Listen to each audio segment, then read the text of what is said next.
orang-orang merasa ragu data ini itu benar atau tidak gitu ya. Tapi yang pasti yang saya pahami gitu ya, data ini pasti underestimated gitu ya, karena yang dilaporkan ke rumah sakit.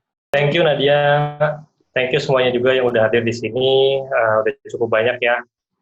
Terima kasih sekali lagi udah bersedia meluangkan waktunya ya dengerin kita cerita apa nih hari ini. Ya, suaraku terdengar jelas ya, Mas Andi ya? Oh ya, jelas. Okay. Suaraku juga jelas ya? Jelas. Itu jadi rutinitas orang kalau Zoom meeting ya sekarang ya? Halo, betul sekali. Halo. Takutnya putus-putus. Siap. Oke, sesuai dari yang kemarin mungkin sudah diinfokan juga, jadi hari ini kita pengen membahas soal mobilitas warga ya, Ria. Betul. Jadi kita mau lihat orang tuh pergerakannya seperti apa sih di Indonesia, spesifiknya di kota-kota di Indonesia maupun juga di dunia, nanti kita lihat perbedaannya seperti apa. Dan ini datanya juga ada, kita ngambil datanya dari Google ya, Ria, utamanya dari Google. Yang akan kita khususkan nanti dari Google, betul. Mungkin sebelum kita mulai, perkenalan dulu. Ini video dulu apa kita kenalan dulu? Kita kenalan dulu ya. Kenalan dulu ya. Kita kenalan dulu, oke. Di depan layar saya ada Pak Ari Kunchoro nanti yang akan menyampaikan materinya secara lebih lengkapnya. Ri, dulu lo sempat di Bandung, kuliah di BINUS juga, kerjanya udah multi internasional, Nokia, ada Stream Intelligence, Binika, sampai terakhir Telkomsel ya, Ria. Iya, betul. Di Telkomsel tuh lo juga banyak olah data mobilisasi kayaknya ya, Ria? Ya, beberapa kali sih, nggak semuanya juga. Nggak semuanya, ya, paling seru lah kalau data telepon. Kalau saya sendiri dulu sempat kuliah di Jerman, lalu sempat kerja sebagai software developer, terakhir sempat bantuin Jakarta Smart City juga. Sebelum di IKRA sempat join di Databot, terus masuk di IKRA, kita ketemu ya, Ria. Iya.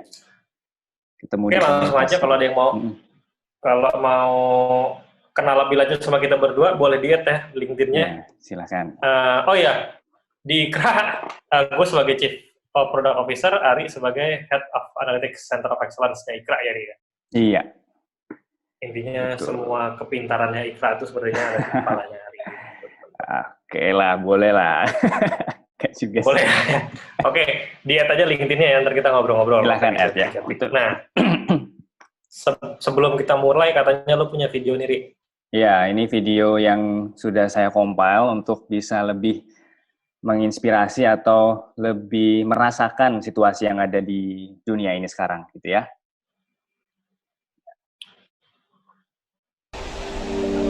Kira kedai kopi Jakarta. Oke.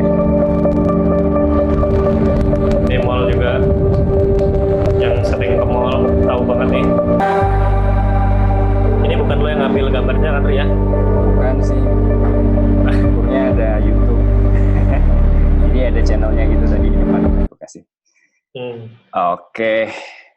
Gitu, Pak. Oke, nah sebelum kita mulai nih, Ri, biar ada gambaran juga mungkin pendengar kita hari ini bakal bahas apa aja sih? Kayaknya banyak banget nih, antara 8 poin ya. Oke, ada 8 poin sih sebenarnya. Cuman intinya nanti sekitar 6 gitu ya. Jadi yang pertama nanti kita akan bahas tentang what's in it for me, artinya keuntungan-keuntungan apa aja yang teman-teman akan dapatkan selama mengikuti webinar ini. Kemudian yang kedua kita intro sedikit lah tentang COVID-19, meskipun teman-teman juga sudah familiar ya, karena sudah sejak 15 Maret 2020 sampai sekarang itu udah hampir 1 bulan lebih, ya pasti banyak sekali berita-berita yang sudah kita dapatkan. Kemudian summary dari kebijakan-kebijakan pemerintah yang sudah disampaikan juga ke masyarakat, dihimbau kepada kita, gitu ya. Ada 3 kebijakan yang sudah saya rangkum, itu kebijakan yang berkaitan dengan pembatasan sosial, gitu ya. Yang keempat, sumber data mobility yang potensial, yang nanti ini paling serunya nih, teman-teman bisa mencoba untuk analisis data-data sambil latihan, nanti kalau misalkan teman-teman mau enjoy untuk mencoba data yang ini, data mobility itu bukan data yang mainstream, jadi nggak semua orang aware ada data ini gitu ya. Kemudian yang kelima, matriks pengukuran apa saja yang bisa dipakai supaya kita bisa mengetahui sebelum dan sesudah pelaksanaan kebijakan. Kemudian yang keenam, perubahan mobilitas masyarakat Indonesia dan juga negara-negara lainnya. Yang ketujuh, kita akan bahas juga perubahan mobilitas, terutama di sektor pendidikan, hiburan, dan ketenagakerjaan. Dan yang terakhir, kita akan buka Q&A nanti, sama ada quiz, itu challenge untuk teman-teman semua. Nah, kira-kira randomnya ada hadiahnya ini. dong? Nah, ada dong, tunggu aja. Terus tunggu sampai akhir. Hari ini biasanya, kalau di Ikra, Akri ini paling senang kasih hadiah emang. Oke nih, kalau gitu kita langsung mulai aja, Ri. Boleh, langsung mulai. Oh iya, nanti di sela-sela kita juga akan diskusi juga ya. Jadi kira-kira nanti setelah 4 poin, aku sama Mas Endi akan diskusi. Kemudian 5, 6, 7 kita diskusi 5 menit. Habis itu baru kita tanya jawab. Oke? Ready ya semua ya? Oke.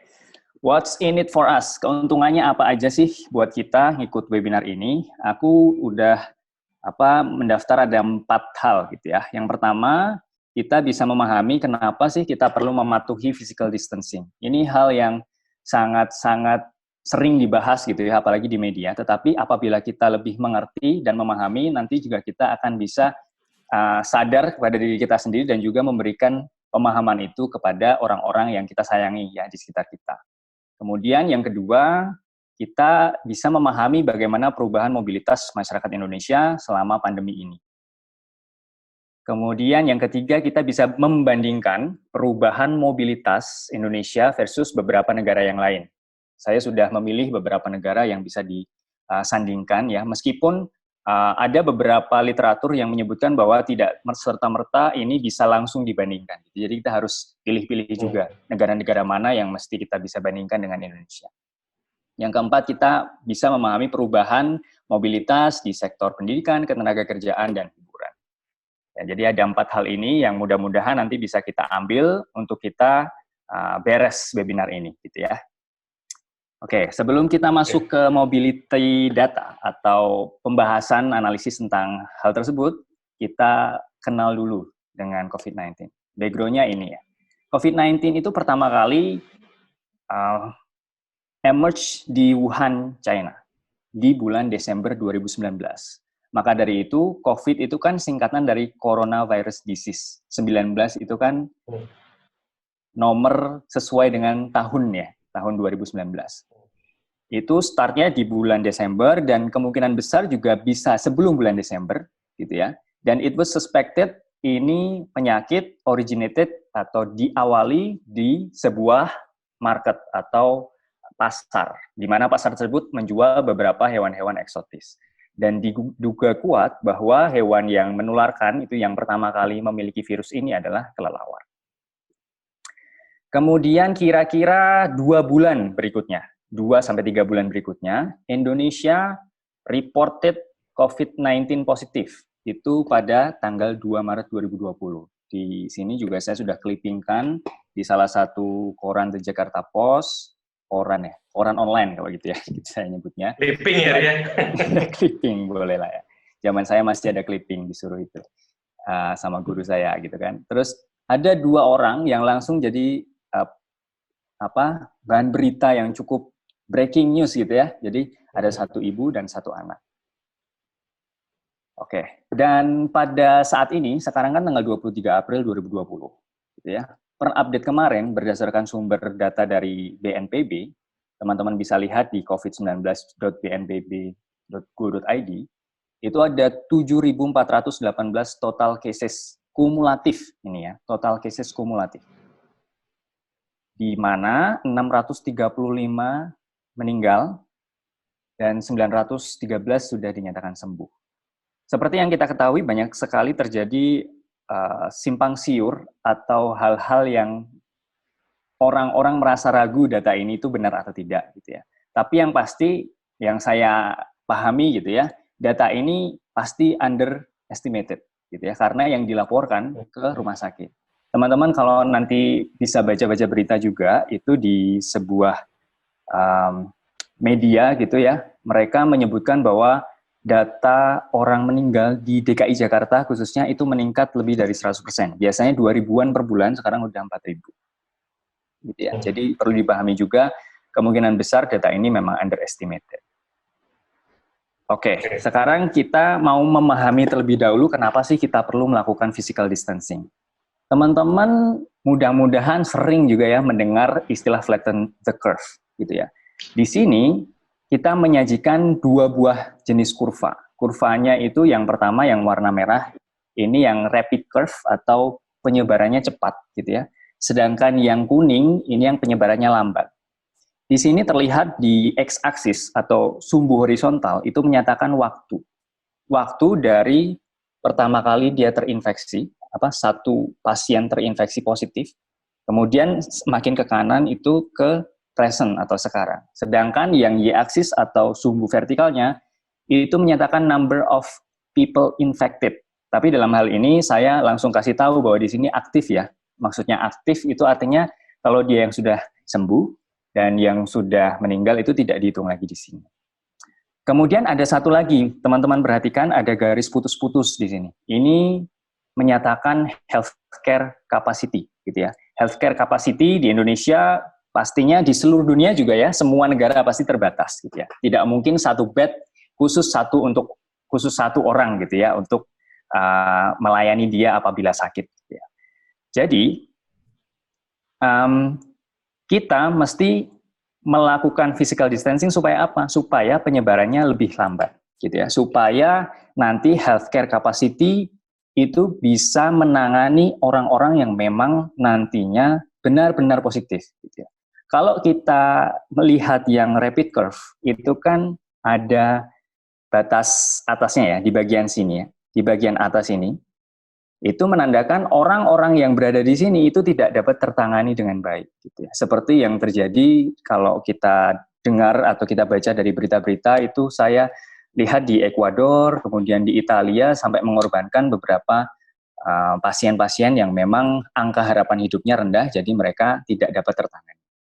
Nah, ini healthcare capacity itu apa saja variabelnya? Tentunya jumlah bed, gitu ya, jumlah tempat tidur, jumlah rumah sakit, kemudian alat-alat kesehatan, tenaga medis seperti dokter dan perawat. Gitu. Jadi dengan penjelasan saya ini mudah-mudahan teman-teman tetap setia ya dengan anjuran pemerintah ya, gitu ya, tetap patuh supaya tetap menjaga kita agar tetap bisa melakukan physical distancing. Nah, ini dia penyebaran, kurva penyebaran atau pertumbuhan dari case positif itu tuh sayangnya tidak linear, tetapi eksponensial, gitu ya. Maksudnya linear itu apa? Linear itu kalau teman-teman belajar pertama kali persamaan linear itu kalau masih kurikulum 94 ya, karena ketahuan ya umur saya.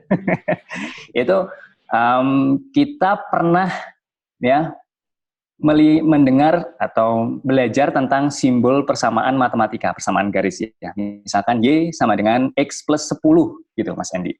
Jadi kalau setiap harinya itu bertambah hari gitu ya, bertambahnya 10, kemudian 20, kemudian 30, 40, dan seterusnya. Tapi sayangnya ini enggak. Kita berbicara terhadap grafik eksponensial Mas. Jadi intinya kalau misalkan sekarang itu 1, atau ambil kasus Indonesia, pertama kali langsung bilang 2 gitu ya. 2, kan trace back-nya kan 14 hari sebelumnya. 14 hari sebelumnya dia sudah pernah bertemu dengan siapa. Di masa inkubasinya itu bisa saja dia menularkan orang lain.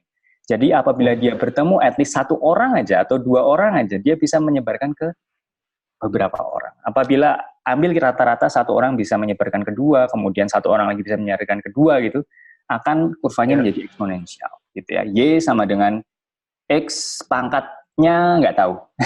Kita ambil misalkan 2 gitu ya, X pangkat 2. Jadi bisa aja 2, kemudian 4, kemudian 16, kemudian 32, dan seterusnya.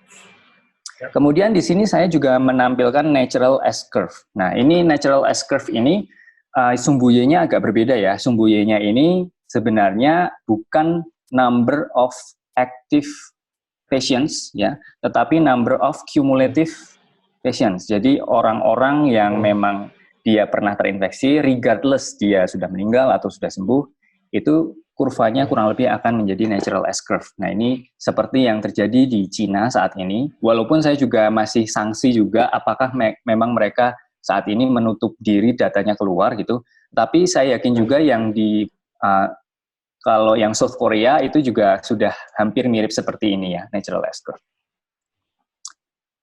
Nah, ini aku mau bawa teman-teman ke rumus gitu ya, rumus yang apabila teman-teman sering kepoin salah satu YouTuber Indonesia yang sedang kuliah di Jepang gitu ya, ada satu source dari Mas Jerome Pauline gitu, adik kita sih sebenarnya, ini masih kuliah gitu ya. Dia menjelaskan dengan sangat baik gitu ya. Ada 3 parameter gitu ya. Yang pertama adalah NH, kemudian yang kedua adalah P, dan yang ketiga adalah R. NH itu apa? NH itu adalah jumlah kasus positif per hari, ya. Kemudian P itu apa? P itu adalah peluang tertular orang yang bertemu pasien COVID-19.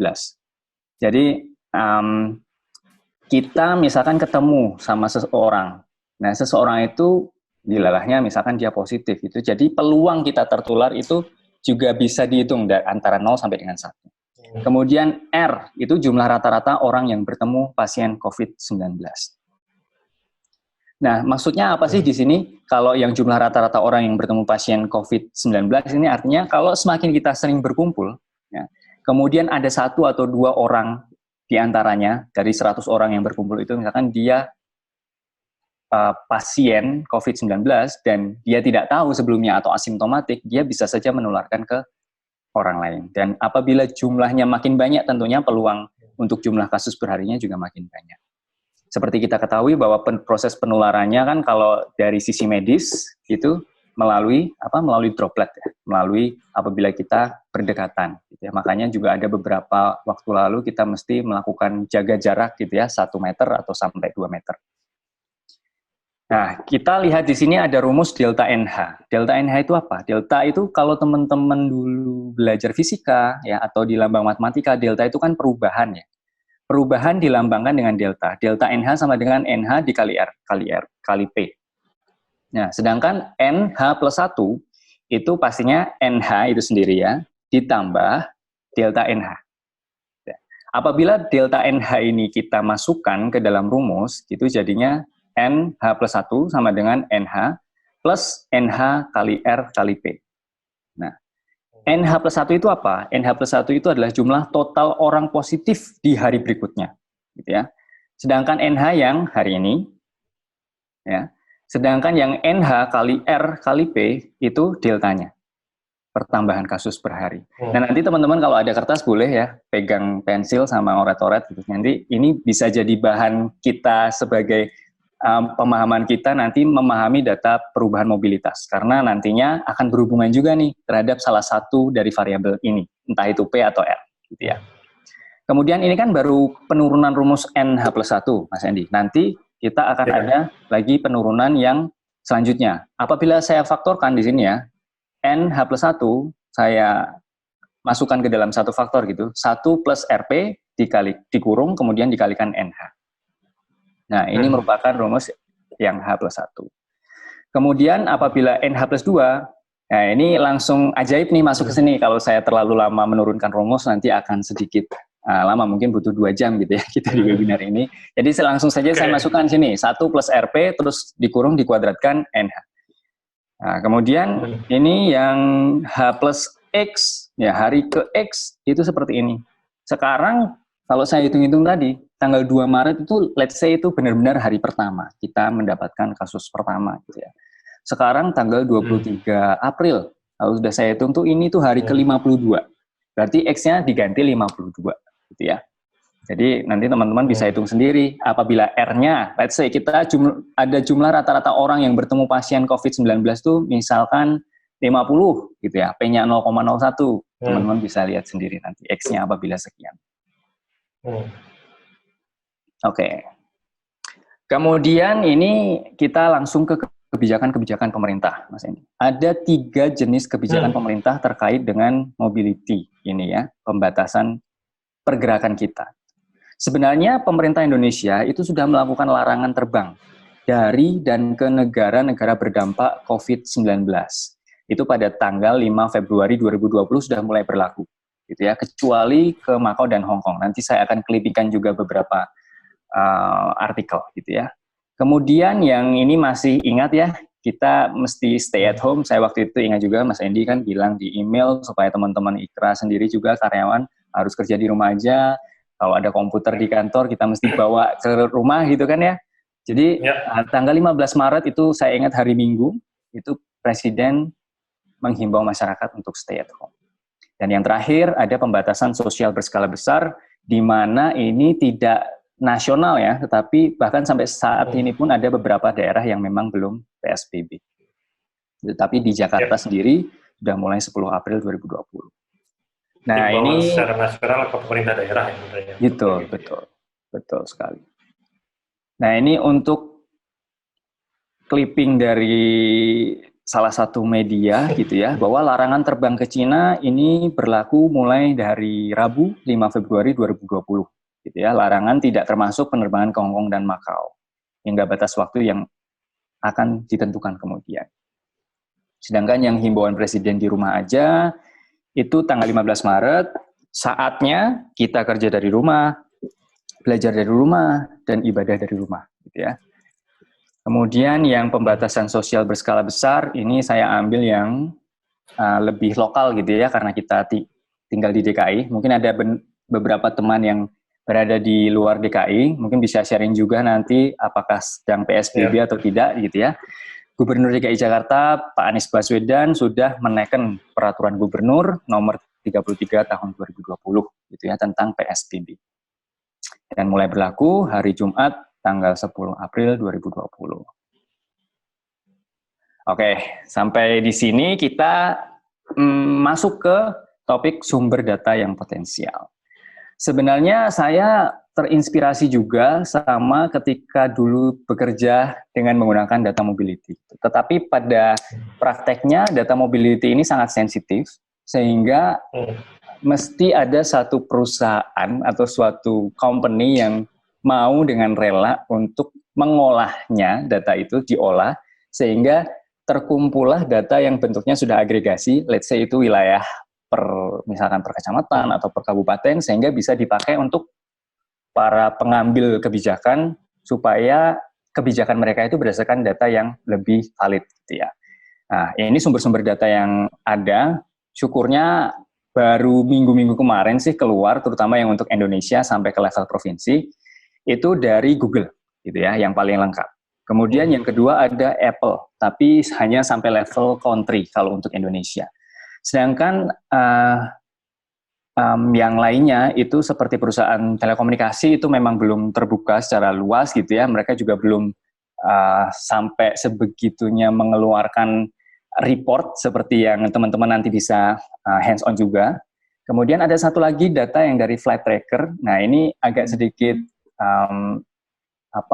kurang kaya gitu ya datanya, karena ini hanya mengambil radar gitu ya, radar dari suatu pesawat terbang yang bergerak gitu ya. Jadi kita hanya bisa tahu ada pesawat jenis ini dari dan kemana, seperti itu.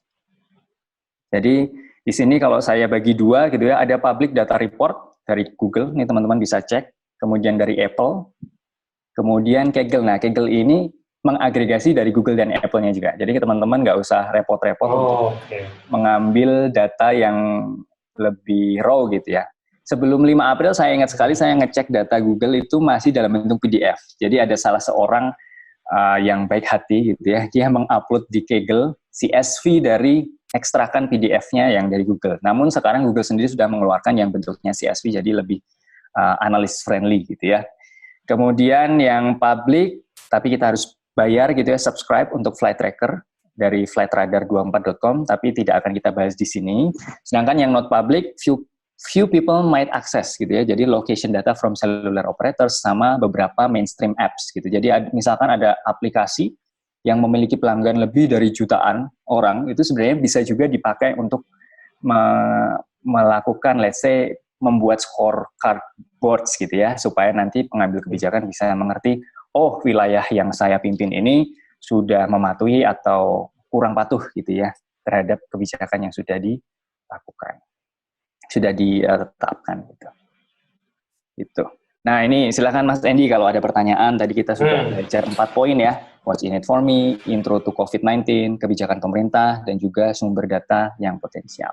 Silakan Mas. Menarik, Ri. Nah, Bu mungkin pengen lihat balik lagi ke rumus nih, Ri. Ini kayaknya boleh deh. Ada beberapa partisipan tadi pas bagian rumus banyak yang penasaran. Gue juga sendiri penasaran.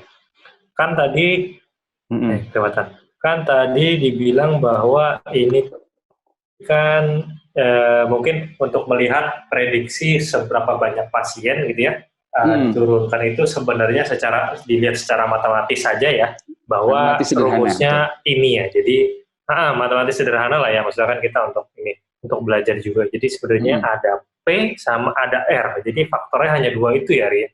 Jadi kalau P itu intinya peluang tertular. Peluang tertular ini berarti maksudnya tuh seberapa contagious penyakitnya gitu ya, Ria? Gitu, ya benar gitu. Jadi ibaratnya gini nih, kalau misalkan kita bertemu dengan orang yang positif gitu ya, kan belum tentu kita ketularan ya Mas Endi ya. Hanya akan ketularan apabila kita memang, ini masih belum, ini juga sih belum 100% benar atau enggak sih, apabila dia ada droplet yang bisa masuk ke dalam tubuhnya gitu ya, atau dia memegang benda-benda yang memang sudah tercemar virus gitu ya. Jadi apabila kita ketemu atau memegang suatu barang, itu pasti peluangnya akan lebih tinggi daripada orang yang tidak bertemu ya, dan tidak memegang barang-barang yang terkontaminasi. Seperti itu sih. Nah, berarti kan yang P itu lebih dari seberapa menular gitu ya. Nah, kalau yang R itu berarti kan jumlah rata-rata orang ketemu, berarti seberapa banyak pergerakan orangnya gitu ya, Ria?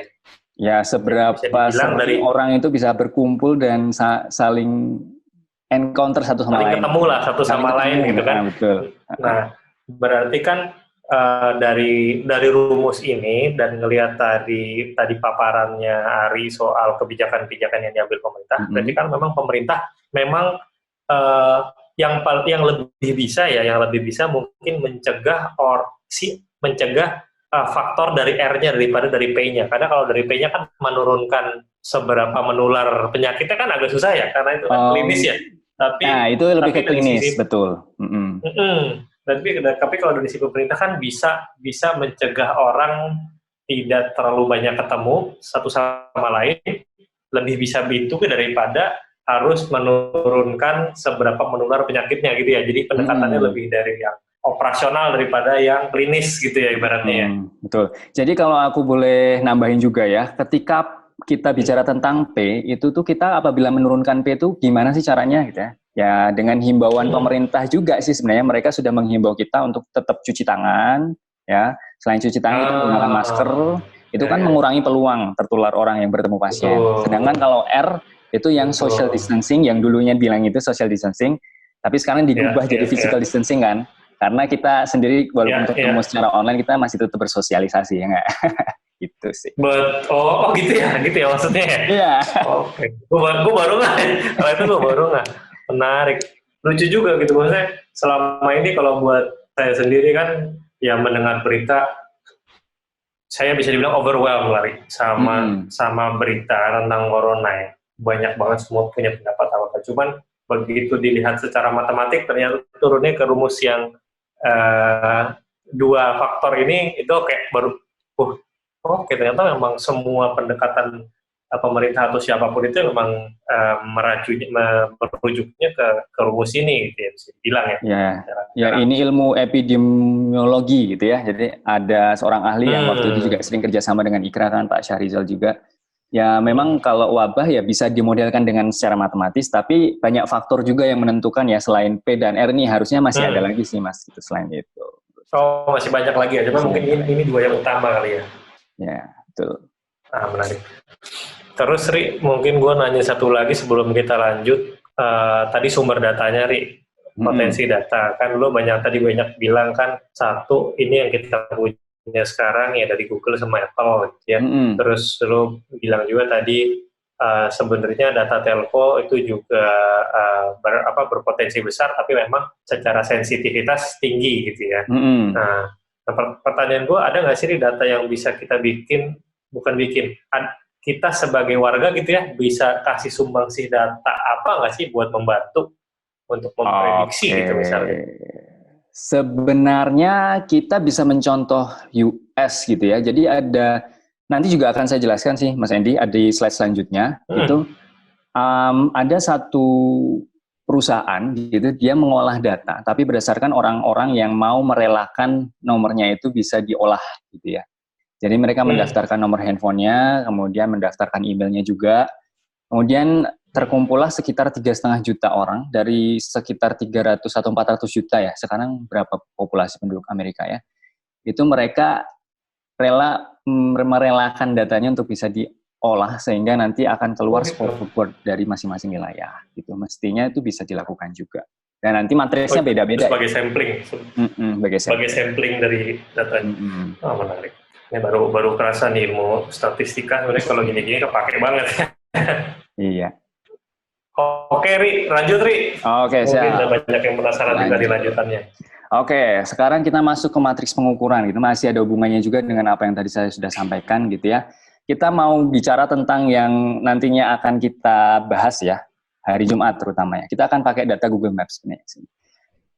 Matriks yang dipakai itu changes in visits kalau Google Maps. Teman-teman apabila pergi ke suatu tempat gitu ya, biasanya kan kita pakai Waze atau Google ya. Waze juga punyanya Google ya, gitu ya. Jadi change in visits to places like workplaces, parks, groceries, and pharmacies, transit stations, residence itu maksudnya di rumah gitu ya. Kemudian medical gitu ya. Tempat seperti yang saya maksudnya yang farmasis gitu ya, based on Google Maps. Jadi misalkan teman-teman mau survei suatu tempat, gitu kan biasanya lihat di Google Map dulu, gitu ya. Let's say yang belum pernah ke Jakarta, misalkan mau ke Pacific Place Mall, gitu ya. Ketik Pacific Place Mall. Di situ kan ada satu yang namanya grafik ya. Grafik biasanya Y-aksisnya itu menandakan keramaian dari suatu tempat tersebut. Kalau teman-teman perhatiin, itu yang warna biru biasanya itu baseline-nya gitu. Let's say kalau mall tuh cenderungnya hari Sabtu dan Minggu tuh rame. Nah, misalkan di atas 90 gitu ya, 90 skornya.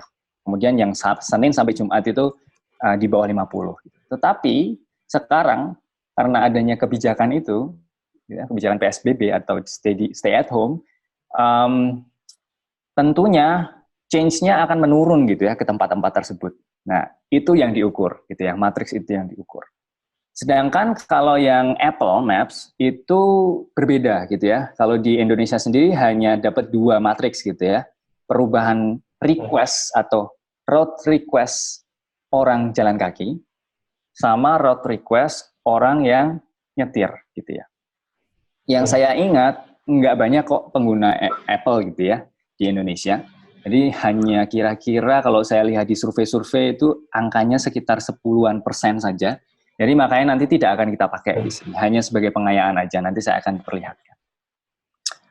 Ini salah satu output dari Google Maps measurement gitu ya, bahwa untuk tanggal 11 April, itu 1 hari setelah PSBB, itu kalau kita lihat di sebelah kanan bawah di sini, itu kita compare to baseline. Baseline itu apa? Baseline itu adalah median value dari corresponding day. Let's say tanggal 11 April itu tanggal ya, itu hari Sabtu ya. Nah, hari Sabtu biasanya di bulan Januari sampai dengan Februari, kira-kira 5 minggu gitu ya. Itu sebagai baseline. Nah, kemudian per harinya, misalkan ini tanggal 11 April itu dihitung keramaiannya naik atau turun gitu ya. Berarti makin banyak orang di rumah sebanyak 17%. Sedangkan kalau yang lain-lainnya, ini yang paling saya ambil yang paling ini ya, paling ekstrim aja ya. Minus 59% transit stations. Artinya apa? Berarti ada penurunan trips gitu ya, orang ke transit stations sebesar minus 59%. Ya. Yang grocery and farmasi ini kan merupakan suatu tempat-tempat yang penting ya. Kita nggak bisa hidup tanpa makan kan ya. Jadi kita mesti menyiapkan makanan, mau nggak mau kita juga harus beli ke tempat tersebut atau paling online gitu ya. Yang online, ojek online itu sendiri kan juga harus pergi ke sana ya untuk mendapatkan makanan gitu. Seperti itu. Kemudian untuk yang Apple Maps measurement ini yang saya sebutkan tadi, turun ya di angka 55% untuk yang driving sama yang 66% untuk yang walking. Ini secara keseluruhan rata-rata Indonesia. Nah, ini yang tadi saya ceritakan terkait dengan contoh penggunaan data lokasi atau mobility data di United States gitu. Teman-teman bisa klik link ini juga nanti, Unacast namanya. Nah, mereka itu membuat suatu scoreboard. Nah, scoreboard ini bisa levelnya kalau di sana kan state atau negara bagian, kemudian sampai kecil-kecil tuh sampai wilayah municipalities. Tahu saya tuh mirip seperti kecamatan di sini ya. Jadi kita bisa lihat, oh, District of Columbia itu nilainya berapa sih? Di sini nilainya A-. Massachusetts nilainya A-. Nah, ini berdasarkan 3 matriks ini. Matriksnya apa aja? Yang pertama, change in average mobility. Maksudnya apa sih change in average mobility?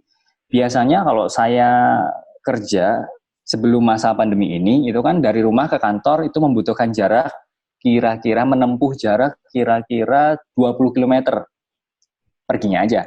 Pulangnya 20 km atau kadang lebih karena mungkin jalannya berbeda gitu ya. Jadi total dalam sehari saya menempuh 50 km.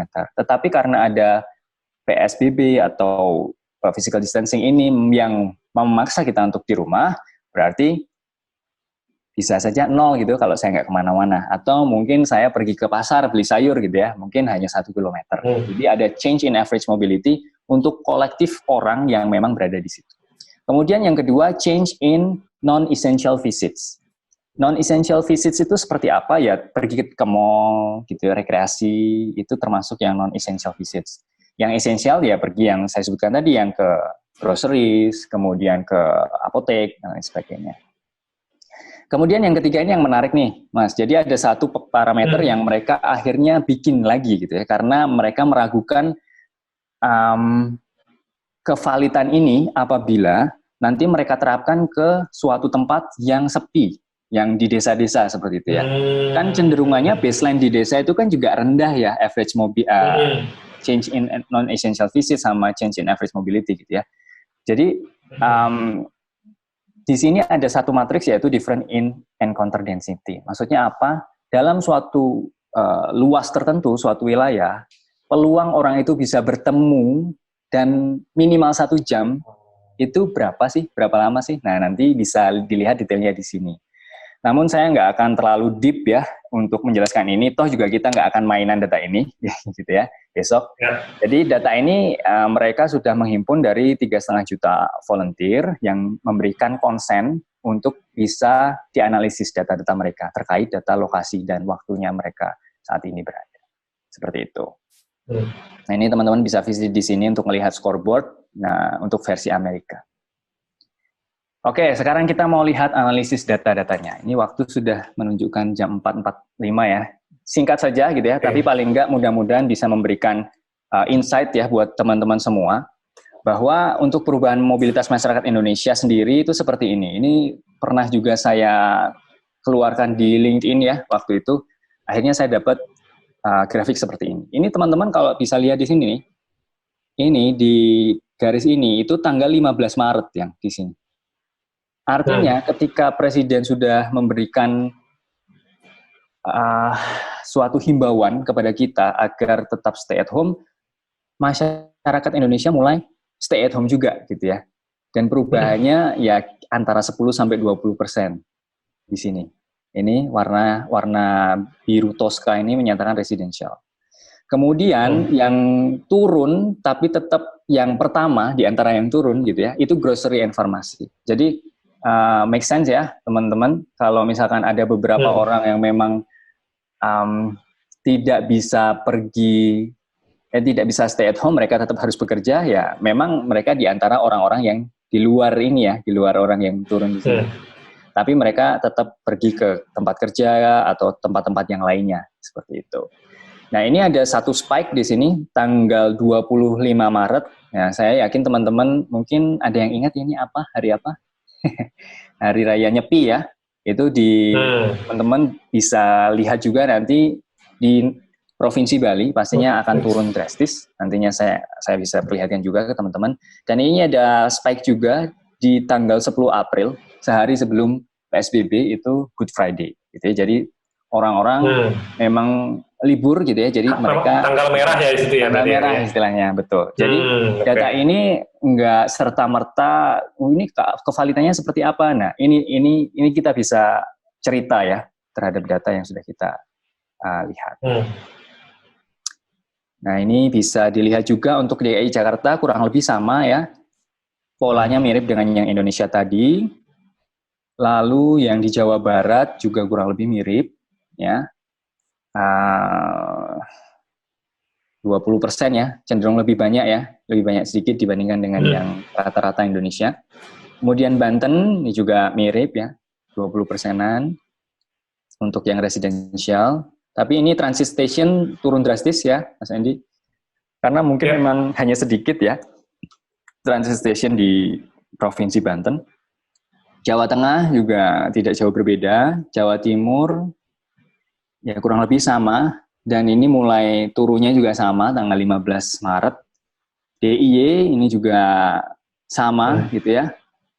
Dan nanti teman-teman bisa cek di Tableau gitu ya. Dan saya akan juga liatin juga supaya teman-teman bisa melihat perbedaannya untuk yang di provinsi yang lain seperti di Bali. Oke. Selanjutnya, ini perubahan mobilitas masyarakat Indonesia dibandingkan dengan negara lain. Kalau saya baca-baca di reportnya Google, itu sebenarnya tidak advisable untuk membandingkan secara langsung. Karena data perubahan mobilitas ini, itu sudah dinormalize. Jadi belum tentu wilayah negara Indonesia, kita bisa bandingkan apple to apple ke, let's say Malaysia, atau South Korea, atau negara-negara yang lain. Hanya saja kita bisa melihat semacam tren gitu ya, perubahan tren yang menurut saya oke banget untuk bisa kita untuk bisa kita pelajari gitu ya. Contohnya di sini yang di antara Indonesia dan Malaysia. Coba Mas Andy, coba mana yang Indonesia, mana yang Malaysia. Indonesia, karena Indonesia merah putih, saya pilih warna merah. Oke, Mas Andi. Coba lihat yang presidensial. Masih ada waktu memperbaiki jawaban. Berarti berarti yang merah lebih disiplin. Pertanyaannya lebih disiplin mana? Malaysia, Indonesia. Berarti diganti jawabannya ya. Iya deh, diganti deh. Oke, jadi kalau kita bandingkan antara Indonesia dan Malaysia, itu contohnya yang di residensial. Itu di sini kan kita ada puncak-puncaknya ya. Tadi saya sudah jelaskan juga di sini. Puncak-puncaknya sekitar 25 Maret sama 10 April di sini. Sedangkan Malaysia cenderung tidak ada puncak-puncak. Mungkin memang hari liburnya juga tidak sama pasti kan dengan Indonesia. Jadi yang merah Malaysia, Mas Andy. Ini sengaja saya nggak masukin di legend gitu ya, biar jadi bahan cerita. Oke, menarik. Itu dan berarti warna biru Indonesia. Siklus kecilnya itu mungkin weekend kali ya, maksudnya ya? Apa gimana? Iya, nanti kita bisa lihat di Tableau. Dan saya yakin iya, weekend itu. Sama satu lagi yang bisa kita lihat di sini nih, ada spike di bagian groceries and pharmacies. Di Indonesia nggak ada spike-nya, Mas. Nah, kira-kira kenapa nih? Saya bisa lihat jawabannya di sini nih. Jadi ternyata Malaysia lockdown membuat warga negeri jiran panik buying. Ini sekitar tanggal 17 Maret. Dan make sense juga sih, karena karena mungkin mendadak kali ya di negara Malaysia juga gitu. Jadi para warganya juga memang langsung buru-buru beli keperluan bahan makanan.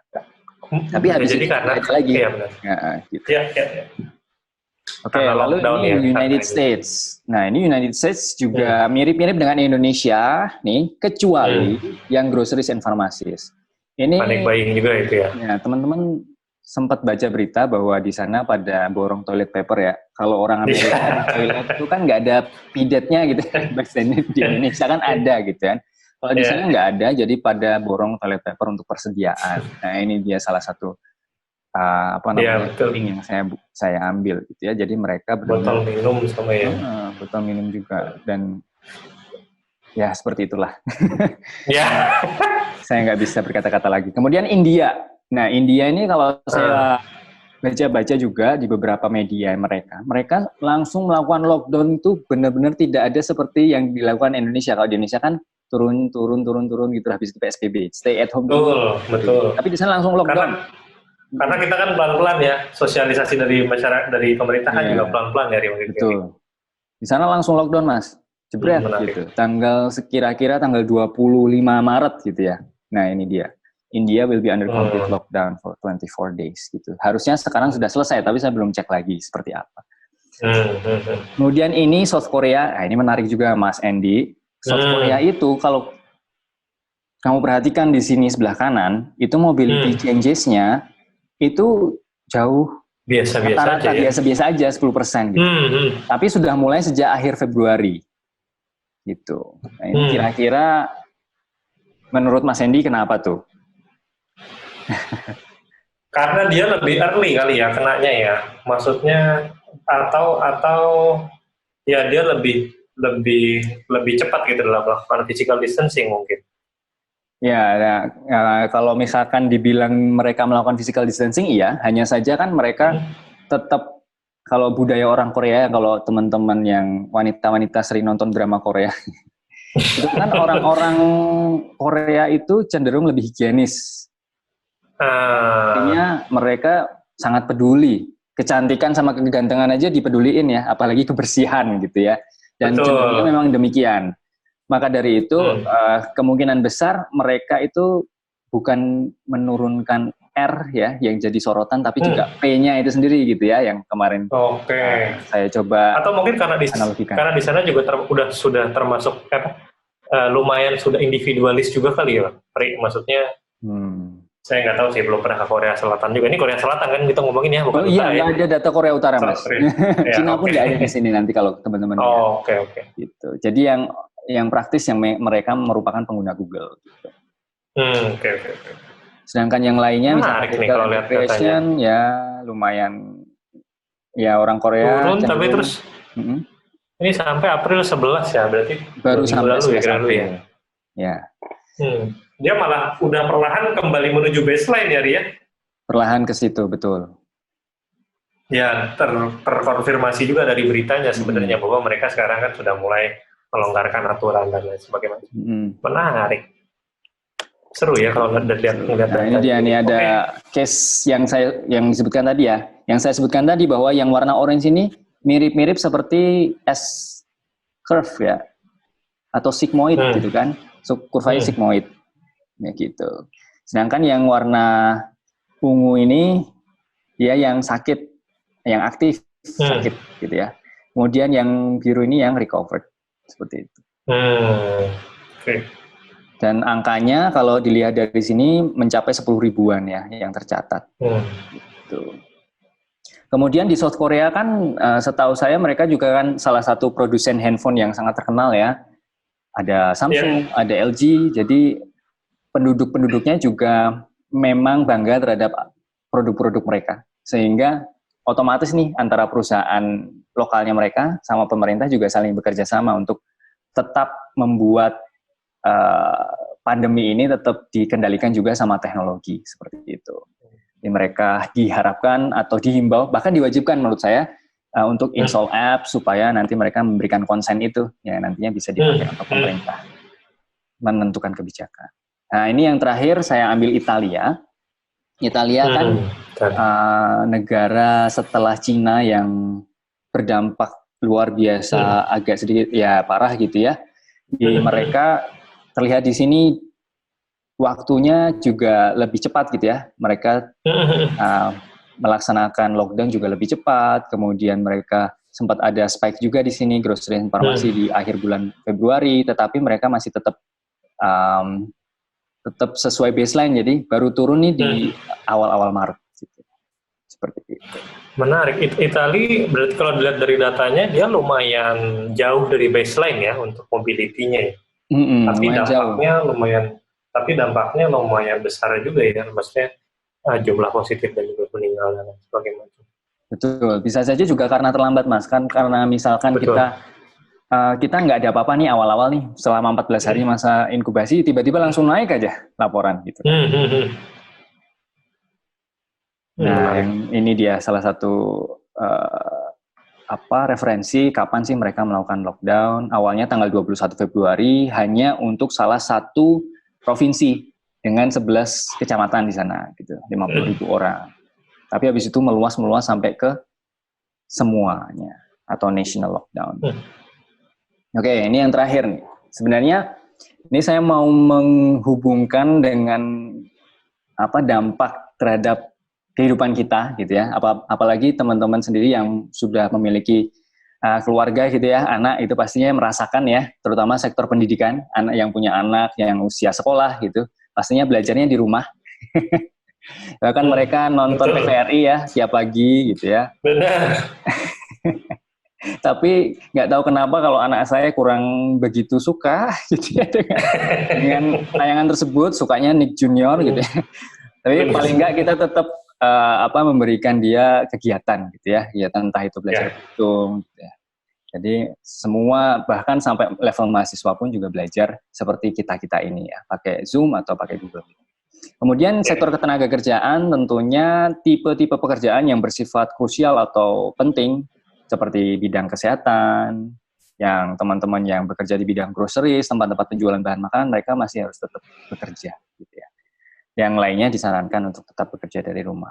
Sedangkan yang sektor hiburan ini teman-teman bisa lihat juga hubungannya dengan visit ke beberapa retail and recreational gitu ya, dan tentunya menurun ya pastinya pengunjung mall, pengunjung tempat rekreasi dalam beberapa hari ini juga sudah tutup. Tapi saya tidak mendapatkan data yang valid kira-kira mall mana aja yang buka. Mungkin Mas Andy mau siap-siap pergi ke mall setelah lockdown ditutup.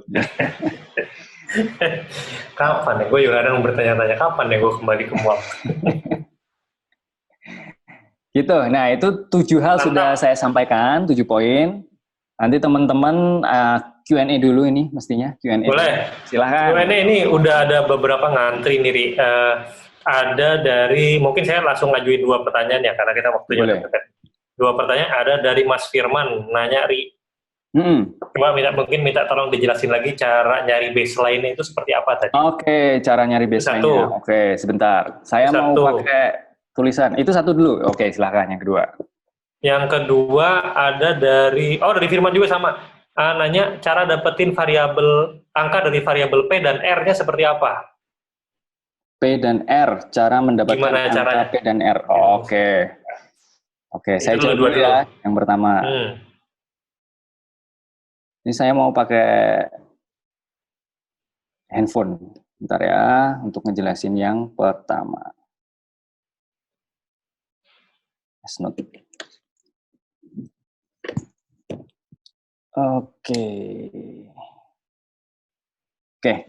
Jadi pertanyaan yang pertama itu kan kita tadi pertanyaannya tentang bagaimana menentukan baseline ya.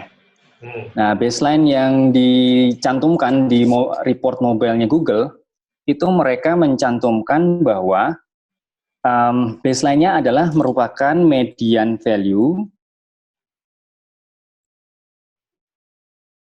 ya for corresponding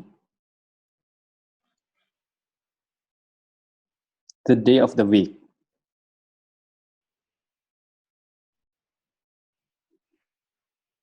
Oke. Pada tanggal 3 Januari sampai dengan 6 Februari 2020. Jadi misalkan kalau tadi kan saya memberikan contoh tanggal 11 April ya. Oke. 11 April itu kan hari Sabtu ya. Saya ingat 10 April itu kan Good Friday. Berarti kita cari nih semua hari Sabtu ya. Semua hari Sabtu, saya kasih warna lain. Semua hari Sabtu yang berada di sini berarti ada 5 hari Sabtu. Dicari mediannya gitu ya. Itu sebagai baseline-nya. Itu sebagai nolnya. Gitu. Kemudian yang 11 April ini dicari jumlah visitnya, let's say berapa? Misalkan ketemu 1000 gitu ya. Yang ini misalkan ketemu 1500 gitu ya mediannya. Berarti penurunnya berapa? Penurunannya min 50%. Seperti itu. Oke. Nah, mudah-mudahan jelas itu berarti ya. Atau teman-teman mau mudah-mudahan bisa terjawab dengan jelas ya ke Mas Firman ya. Oke. Berarti ngeliatnya median ya, bukan rata-rata ya? No. Kenapa ya? Ada alasan nggak kenapa? Kemungkinan kan kita gini, di suatu hari itu kan ada outlier juga ya. Misalkan hari Sabtu minggu pertama, kedua, ketiga, keempat, kelima. Atau kita gampangnya hari Jumat deh. Nah, hari Jumat, let's say ada satu hari Jumat yang liburan. Itu kan berarti kita kalau pakai average, itu nanti akan membuat data kita kurang representatif ya. Kita kalau pakai median berarti kan lebih banyak akan nggak robust ya. Ya kalau mean kan nggak robust ya biar robust aja.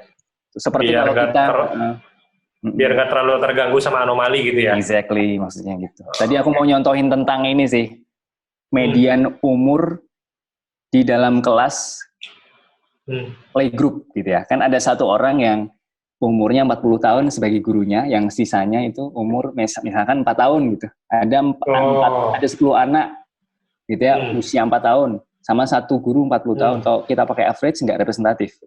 Tapi pakai median lebih representatif. Gitu. Betul. Buat yang lupa median, coba googling dulu ya, Ria. Atau nanti besok diajarin sama Ri. Boleh, itu di Python tinggal median.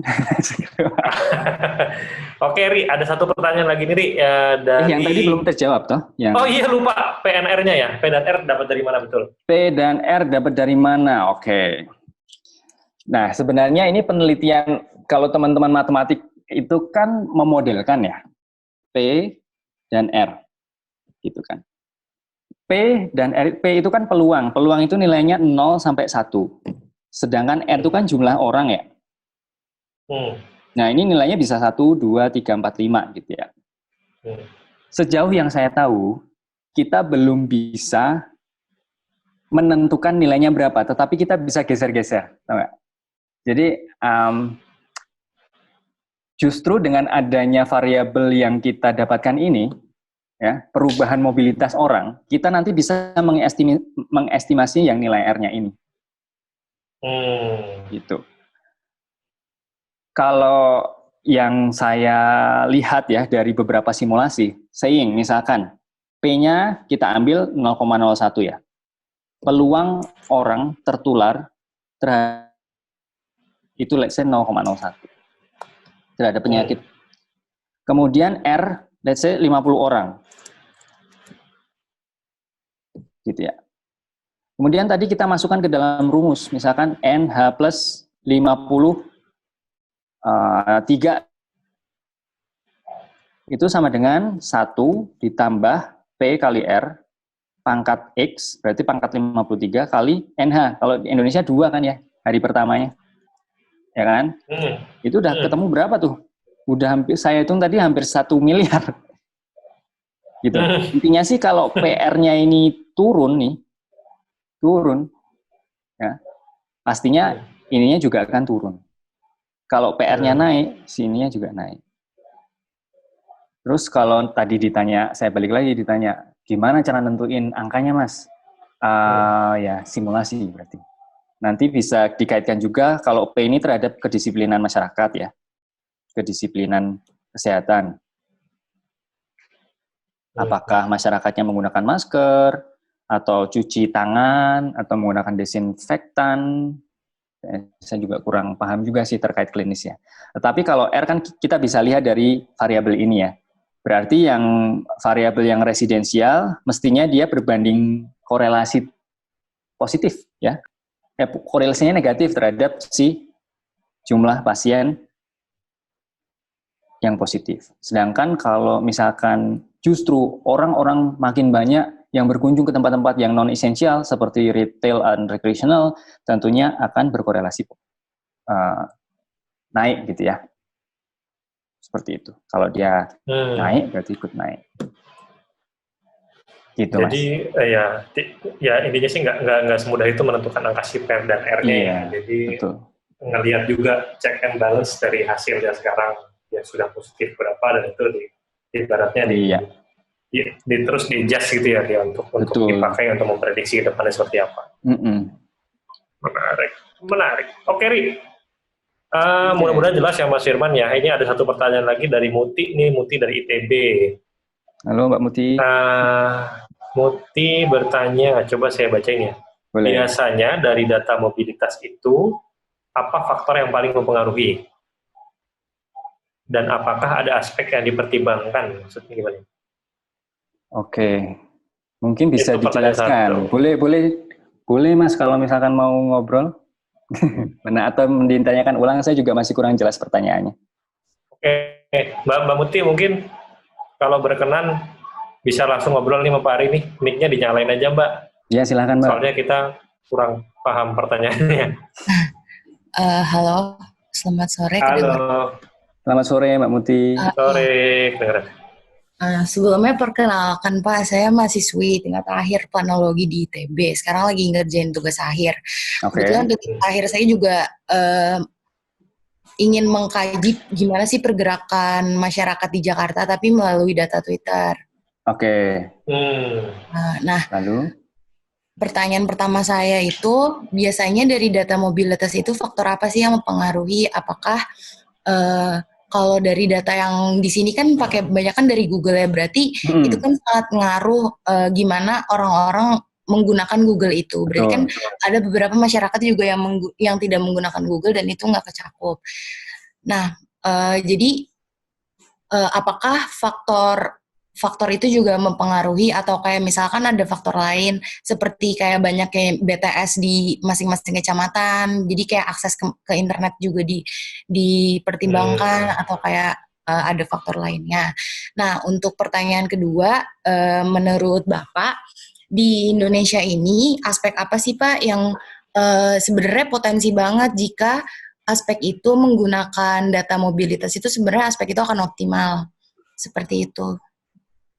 Yang kedua saya masih belum nangkep, maaf Mbak, yang arti pertanyaannya boleh di-refresh lagi? Misalkan begini, misalkan aspek transportasi Pak, jadi sebenarnya aspek transportasi ini di Indonesia nih, khususnya di Jakarta ya Pak, sebenarnya belum optimal nih, coba aja pakai data mobilitas sebenarnya bisa lebih pemanfaatannya seperti apa gitu ya? Iya. Oke, terima kasih sebelumnya Mbak Mutia. Ya, salam Ganesha ya, sama-sama ITB juga dulu. Ya, jadi gini, kalau yang pertama itu kan kita beda-beda ya data mobilitas. Kalau di dunia telco pastinya ada beberapa jenis data yang memang ada yang lebih akurat dan ada yang less akurat. Kalau yang less akurat itu apabila memang data yang didapatkan itu data lokasi, bukan lokasi yang dia sebenarnya di situ, tapi data lokasi BTS. Tetapi yang lebih detail lagi kalau misalkan menggunakan apps. Kalau teman-teman lihat itu di apps-nya Gojek atau Grab itu kan memaksa kita untuk menggunakan GPS. Nah sebenarnya mereka juga mendapatkan data tersebut, latitude longitude-nya. Sebenarnya kalau misalkan nanti teman-teman mau lihat data mobilitas itu nggak terlalu nggak banyak kok kolomnya, karena kita hanya punya 3 komponen ya. Yang pertama itu apa? Yang pertama itu who atau ID-nya, gitu ya. Kemudian yang kedua apanya? Yang kedua itu timestamp-nya atau when.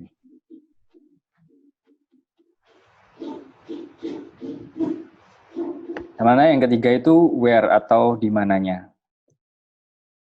Ini location gitu ya. Dalam hal ini bisa latitude sama longitude.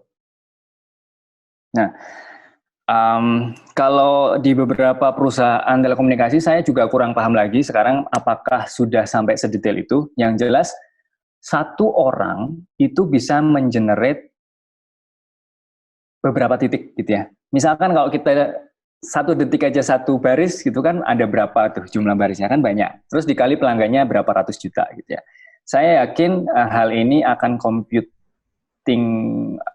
exhausted gitu ya, computationally exhausted, dan mesti kita lakukan agregasi. Dan nggak semuanya juga memang benar keterbatasannya yang tadi dibilang bahwa tidak semua memang pengguna Google. Jadi ada orang-orang yang bahkan juga memang belum punya handphone ya mau nggak mau ya itu jadi ilmu statistik lagi bahwa ya udah kita memang bukan menggunakan data keseluruhan atau populasi tapi menggunakan data sampel gitu. Jadi mau nggak mau memang kita mesti ya memang mengerucut ke orang-orang yang memang sudah menjadi pelanggan itu gitu ya. Kalau mau lebih kaya lagi ya kita mesti melakukan suatu semacam data pool gitu ya sehingga kita bisa dapat ID-nya. ID-nya itu nggak harus ID pelanggan suatu perusahaan tetapi ada kayak semacam nick-nya atau apanya seperti itu.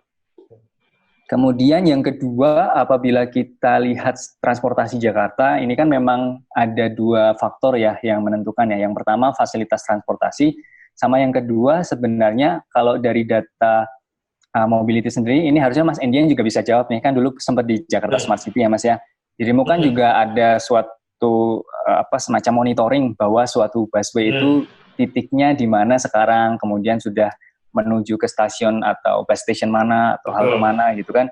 Nah itu kurang lebih sama ya, kalau misalkan ada satu titik kumpulan di dekat dengan stasiun atau dari CCTV juga kelihatan gitu, itu bisa membantu kita lebih nyaman lagi dalam perjalanan gitu. Sama menentukan rute sih kalau data mobility ini, rute suatu trayek misalkan bus gitu ya, bisa dari tap in tap out-nya atau justru juga bisa dari mobility juga. Dari Google juga bisa, dari Gojek mungkin bisa. Gitu. Betul, khususnya untuk planologi itu mungkin tadi buat Muti yang lebih relevan memang kepake banget sih Mbak, intinya sih lebih bisa ngelihat pergerakan dan juga titik-titik konsentrasi pada waktu tertentu lah masyarakat itu ada di mana. Untuk pemanfaatannya lebih besar. Atau bisa gimana? Kenapa? Sorry, lanjutin dulu. Yang tadi atau juga bisa terinspirasi dari scoreboardnya teman-teman yang di Amerika tadi ya. Ya misalkan, lokasi ini tuh kayaknya bagusnya buat pariwisata gitu ya, karena orang-orangnya itu budayawannya banyak. Budayawannya tahu dari mana ya? Bisa aja dari misalkan di lokasi itu sering terjadi kerumunan, terus kita cek lagi di situ kerumunannya mungkin seni gitu ya, pagelaran seni gitu seperti itu. Atau misalkan suatu daerah yang sering dikunjungi juga oleh orang-orang, ternyata di situ ada taman yang berarti bagusnya nanti lokasi ini bisa dipakai untuk keperluan pembangunan taman gitu misalkan. Itu yang saya kepikiran sih itu. Oke. Ya. Sip, Ri, ini sebenarnya masih banyak pertanyaannya, cuman kita waktunya terbatas. Dan lo masih mau bagi-bagi rezeki, katanya ada kuis. Benar juga ya. Monggo Ri, ya buat yang nanti masih penasaran bisa ikutan talks on-nya besok ya, yang lebih detail lagi, teknis lagi, cara ngolah datanya gimana, bersihinnya gimana, sampai bikin dashboard-nya juga nanti bakal diajarin ya. Iya, ntar ini saya share screen dulu. Ini Zoom. Saya stop share ya. Ini saya balik lagi ke Keynote.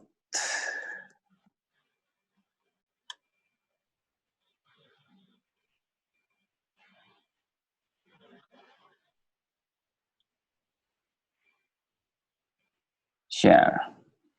Oke. Jadi ada rezeki nih buat teman-teman. Di IKRA itu kan saat ini ada 4 kelas online ya yang baru kita buat gitu ya. Mumpung nih dengan adanya webinar ini, kita juga men-encourage teman-teman untuk tetap belajar gitu ya. Maka dapatkan hadiah 4 kelas online nih, senilai 1,7 juta rupiah masing-masing untuk 2 orang pemenang. Caranya gimana? Temukan insight dari dashboard lalu post di akun sosial media kamu, di LinkedIn atau Instagram. Untuk Instagram gunakan hashtag #talksonstream dan tag @ikra_id. Sama untuk yang LinkedIn bisa juga gunakan hashtag #talksonstream dan tag Ikra Indonesia. Sebelum 28 Maret 2020, 2 akun yang berbeda. Jadi bisa aja kan satu orang punya 2 akun sama ya. April. Oh iya betul, April. Oke, mungkin kebanyakan di rumah. Saya akan ganti nanti. Oke, April. Buat yang belum melihat dashboardnya di mana nih? Dashboardnya ada di sini. Saya kasih di chat ya kali ya di sini. Sebentar.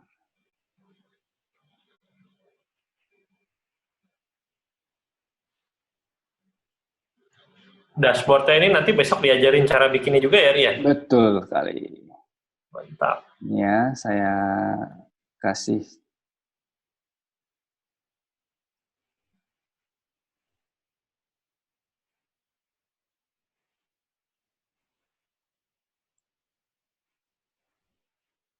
Oke, ini more chat saya kirim ke semuanya ya, to everyone aja. Boleh. Ini dia grafiknya. Mantap. Oke. Nih, besok kita akan bahas ini ya.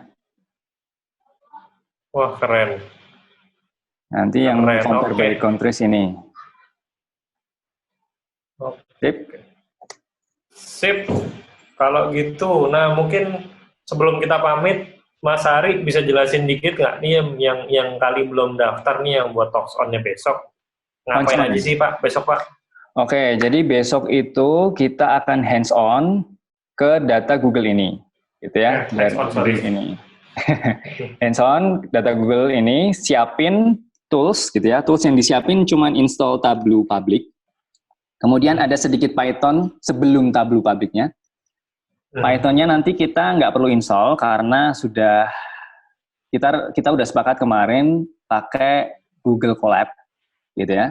Kemudian tentunya kalau supaya kita bisa pakai Google Colab, kita mesti punya akun Google, ya, tentunya seperti itu.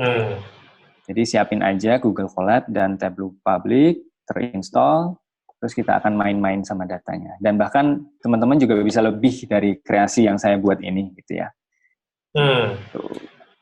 Berarti punya akun Google sama install Tableau yang public ya? Betul. Gitu. Kalau yang nggak bisa coding sama sekali bisa ikutan juga? Seminimal mungkin. Jadi serunya besok gini. Jadi ada beberapa code yang memang sengaja saya underscoring gitu, kasih gap. Terus nanti teman-teman masih tetap akan bisa ngisi karena saya kasih kunci jawabannya gitu pas di sana. Tenang aja. Jadi cocok buat semua lah ya, bisa juga kalian pengen nyoba-nyoba guys. Iya. Terus nanti kalau Tableau mah gampang ya. Tableau itu saya bilang gampang karena ya drag and drop aja. Cuman orang itu kadang di awal sedikit overwhelmed terhadap banyaknya tombol di situ. Kan biasanya kita juga pakai drag and drop juga di beberapa software seperti di PowerPoint gitu ya. Tapi akan saya pandu lah besok. Makanya yang porsi Tableau Public-nya 40 menit, kalau yang Python-nya sedikit codingan aja sekitar 20 menit. Jadi total 1,5 jam saya jawab. 1,5 jam bisa bikin dashboard begini ya? Bisa. Luar biasa. Asal sudah tahu. Oke Pak Ari. Sip. Terima kasih banyak. Sebelum kita tutup dan diserahkan kembali ke Nadia, ada hal terakhir tadi yang mau disampaikan, Rik? Hal terakhir, bentar. Ada kesimpulannya.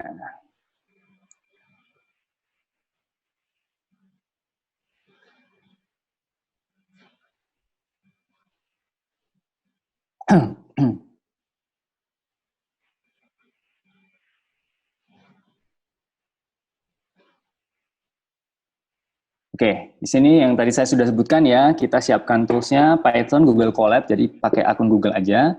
Kemudian Tableau Public besok, Jumat 24 April 2020, jam 4, sambil menunggu buka puasa ya buat teman-teman yang berpuasa besok. Betul. Ngabuburit sambil belajar ngoprek dashboard. Terus, udah sih itu, mudah-mudahan bisa membuat teman-teman tercerahkan ya. Kalau kita belajar kan ada hikmahnya, dan tadi teman-teman mestinya sudah dapat hikmahnya di depan itu. Tadi saya sudah sebutkan di sini kan ya. What's in it for us-nya. Gitu. Oke. Sip. Kalau gitu mungkin kita berdua undur diri dulu ya. Kembali ke Nadia. Terima kasih banyak semuanya. Mohon maaf juga agak ngaret sedikit, tapi mudah-mudahan terbayarkan sama ilmunya, insya Allah. Oke, Nadia, kita kembali Nadia ya. Thank you Nat, thank you semuanya. Terima kasih Nadia dan teman-teman semua.